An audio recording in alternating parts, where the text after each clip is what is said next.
Hoje eu estou na casa da Daiane Góes. Ela tem 39 anos, trabalha como servidora pública do município e vem se colocando à disposição da comunidade como pré-candidata a prefeita pelo PT, o Partido dos Trabalhadores.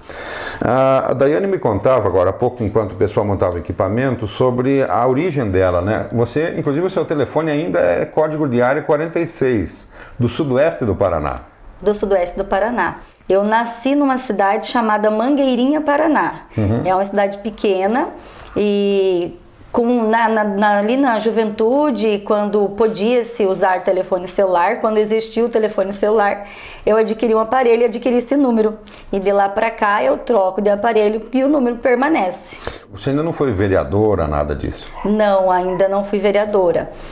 A minha experiência pleiteando é recente, né? É a primeira vez que eu me coloco à disposição, apesar de viver a política na minha família, escutar desde criança. Você escuta isso desde criança porque tem alguém da família que já foi candidato?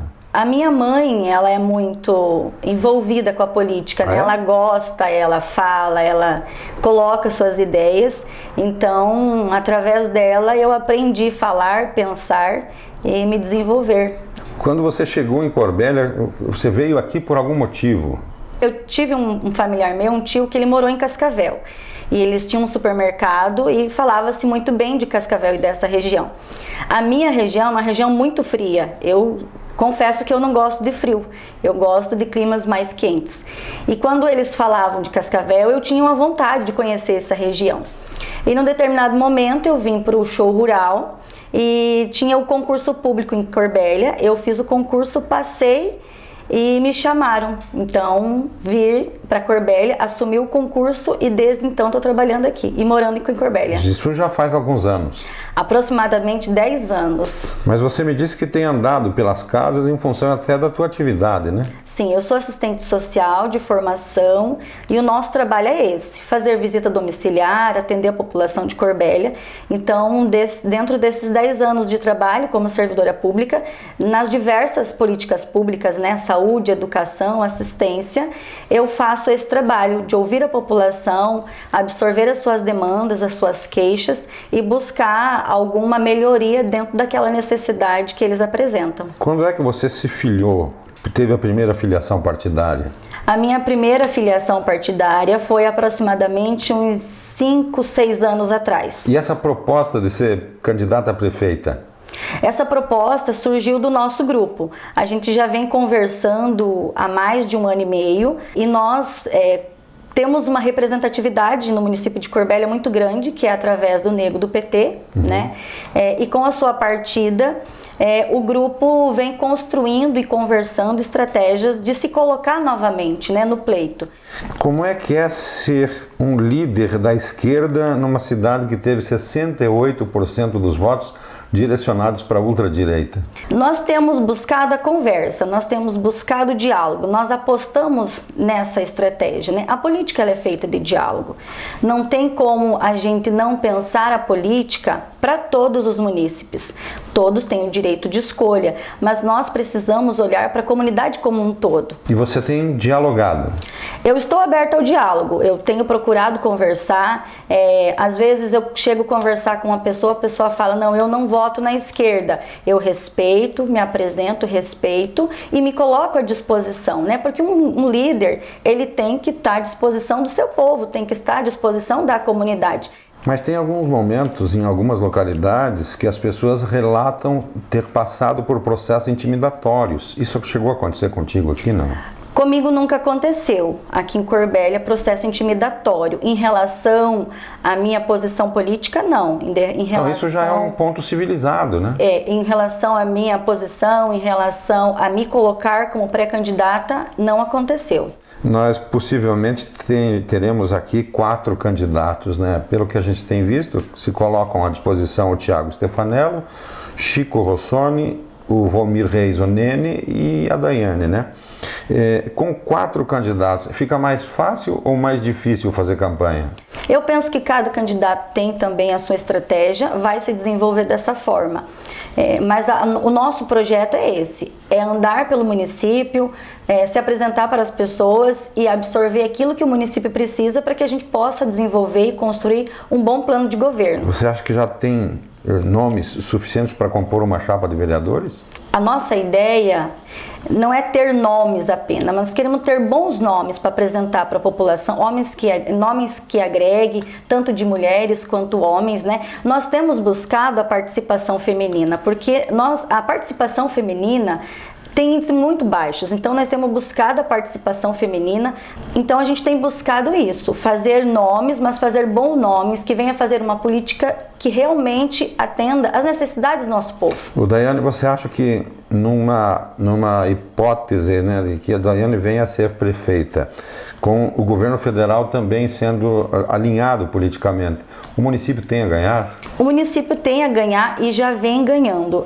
Nós temos articulado, tanto com os nossos legisladores, como pré-candidata e com o governo federal, buscando levar as necessidades do nosso município.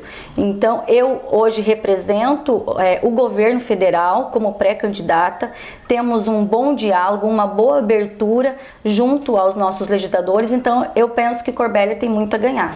Nesse momento assim que você tem andado, o que te parece ser prioridade para Corbélia? Principalmente, trazendo um exemplo específico para você na área da educação, eu tenho escutado mães, né, que têm seus filhos, que em período que está na creche elas estão tranquilas, mas pensam no contraturno escolar, muitas vezes não tem um valor ali para pagar alguém para cuidar, acabam dependendo da família. Então, a gente tem ouvido a comunidade dentro dessas necessidades e sugestões que eles têm para nos apresentar. Você tem um esqueleto do seu plano de governo, ainda não está sendo feito? O nosso plano de governo ele vai ser construído de forma coletiva, com todos os nossos apoiadores, ouvindo a comunidade, porque não tem como fazer um plano de governo, desenvolver estratégia, sem ouvir aquela pessoa que realmente vai acessar, que vai fazer uso dessa política.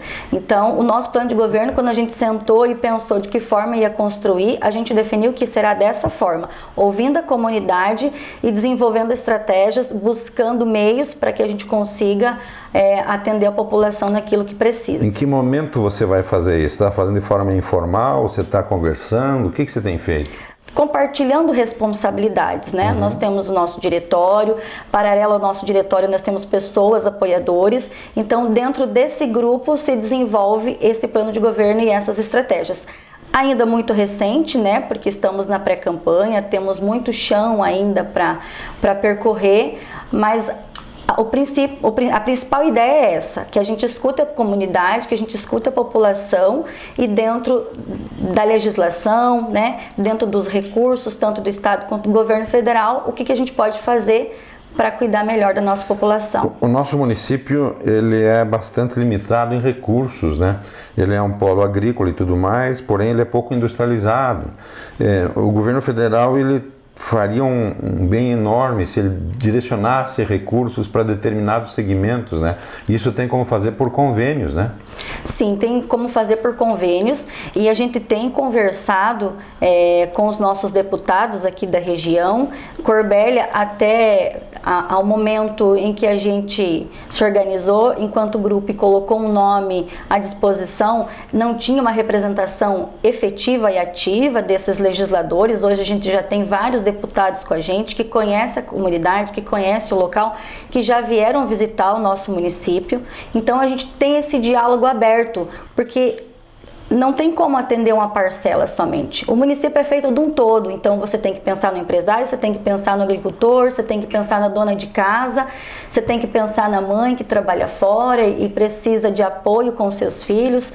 A política ela atende toda a comunidade, né? Você acha que o presidente Lula gravaria um vídeo pedindo votos para a Daiane? Eu não tenho dúvidas. Não posso garantir 100%, né, porque seria ingênuo da minha parte, mas também não podemos deixar de ser sonhadores, né? Bom, a presidente nacional do partido, Gleisi Hoffmann, ela tem se esforçado no sentido exatamente de destacar essas candidaturas municipais. Isso, a companheira Gleice, ela tem sido uma apoiadora nossa, efetiva, né? Você tem falado com ela? Tenho falado, ela já fez um material para nós.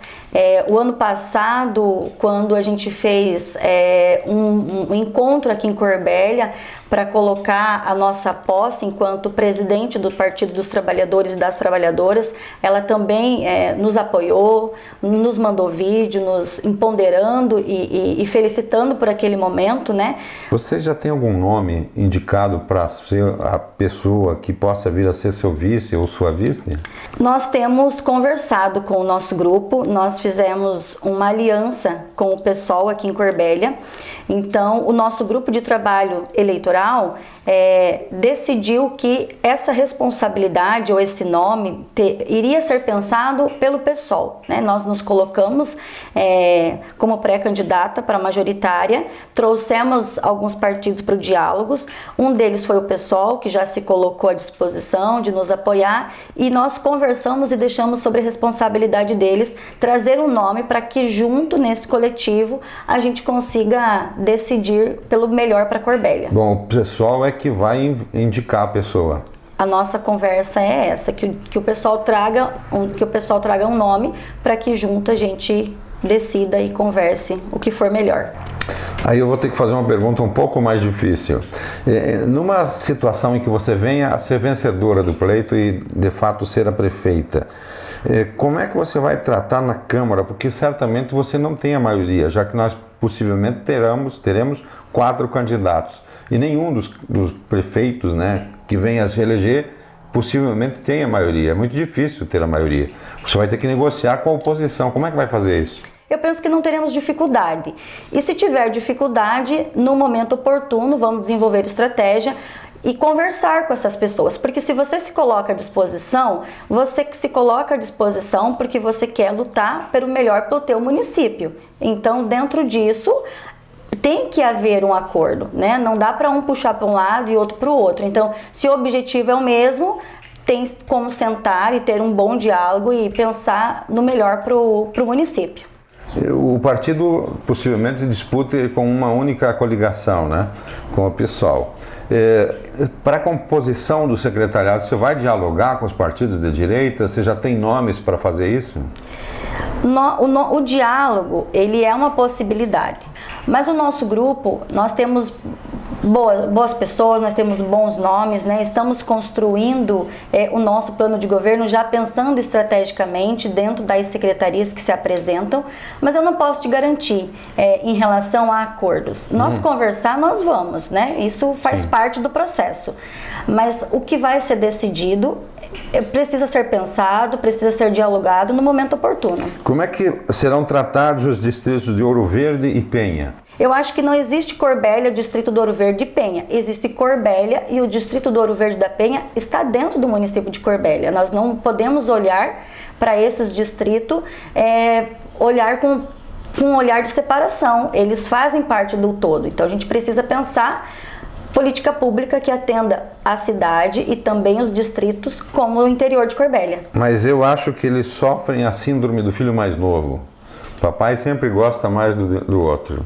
E, enfim, eles reclamam por serem algumas vezes colocados de lado nesse processo, mesmo fazendo parte de um todo. Historicamente, no município de Corbélia, né, tem-se essa fala. Nos últimos dias, quando a gente conversa e está mais na rua e nas casas das pessoas, a gente escuta um pouco mais. Mas o nosso objetivo é trabalhar com a unidade, né? É olhar para as comunidades da mesma forma que a gente olha para a cidade. Dentro das suas especificidades, né? Olhar para o território, dentro da sua realidade do território, porque mesmo dentro da cidade, bairros são diferentes um do outro, então você precisa olhar para esses territórios e planejar política pública que atenda à necessidade daquele território.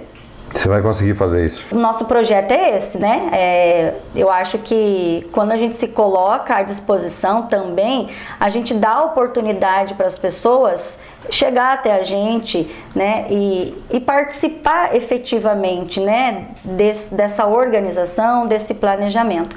Se a gente vai conseguir, eu acho que é prematuro, ingênuo falar a gente vai conseguir. O que eu posso garantir é que a gente vai buscar meios, vai buscar estratégia de atender essas comunidades. Isso você vai ser determinada. Eu sou uma pessoa determinada. Você sabe que vai enfrentar candidatos que têm somas milionárias, né? Como é que você está, vamos dizer assim, preparando a sua disputa financeiramente? Isso não é uma preocupação, não é uma preocupação nossa, quem vai ter mais dinheiro, quem vai ter menos dinheiro. A nossa preocupação é nos colocar para a comunidade, para que a comunidade nos conheça as nossas propostas, conheça a nossa intenção, né? E juntos a gente consiga desenvolver essa pré-campanha e depois da convenção, a campanha. Então, a gente segue nessa linha. Eu vou deixar um minuto para você fazer as conclusões. Queria que você tivesse sucesso na sua caminhada e, caso tenha sucesso, que você olhasse para os anseios da comunidade. A comunidade sofre com um peso extraordinário e quando o poder público se dispõe a ajudar, esse fardo, né, fica um pouquinho mais leve. Tomara que você consiga fazer tudo isso. Então, eu quero agradecer pela oportunidade, falar para as pessoas que vão me assistir, que vão me ouvir, me coloco à disposição, né? E como você mesmo disse, e como eu escuto de outras pessoas, né? Uma mulher, mas por que uma mulher corajosa? A gente tem que se colocar nesse meio, né? Então, nós temos trabalhado para isso, temos buscado conhecimento, temos buscado articulação com nossos representantes. Então, eu não sou a pioneira, eu sou só mais uma. Obrigado mais uma vez. Obrigada.